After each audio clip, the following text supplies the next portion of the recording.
New Karachi town को खूबसूरत और खुशनुमा बनाने के लिए शजरकारी मुहिम जारी।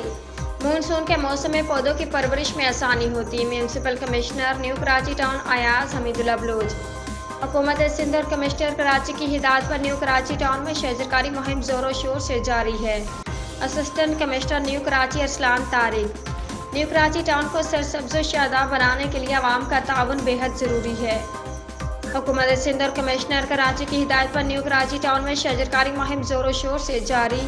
न्यू कराची टाउन को सरसब्ज़ और शादाब बनाने के लिए अहसन इक़दाम। Municipal commissioner new Karachi town Ayaz Hamidullah Baloch ने assistant commissioner new Karachi Arsalan Tariq के हमरा यूपी मोड़ पर कायम ग्रीन बेल्ट पर पौधा लगाकर शजरकारी मुहिम का आगाज़ किया।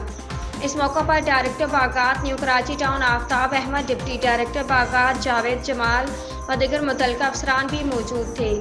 इस मौके पर म्यूनसिपल कमिश्नर अयाज हमीदुल्लाह बलोच ने अवाम से गुफ्तगू करते हुए कहा कि हुकूमत सिंध और कमिश्नर कराची की हिदायत पर न्यू कराची टाउन में शजरकारी मुहिम का आगाज़ किया गया है, जिसका मकसद न्यू कराची टाउन को हरा भरा बनाना और फ़ज़ाई आलूदगी को कम करना है। उन्होंने कहा कि न्यू कराची टाउन के महकमे बागात को इस हवाले से हिदायत जारी कर दी गई हैं। इस हवाले से न्यू कराची टाउन के नर्सरीज में खुशनुमा और फूलदार पौधे बड़ी तादाद में तैयार किए जा रहे हैं, जो न्यू कराची टाउन के मुख्तलिफ इलाकों में कायम पार्क्स और प्ले ग्राउंड्स और ग्रीन बेल्ट्स पर लगाए जाएंगे।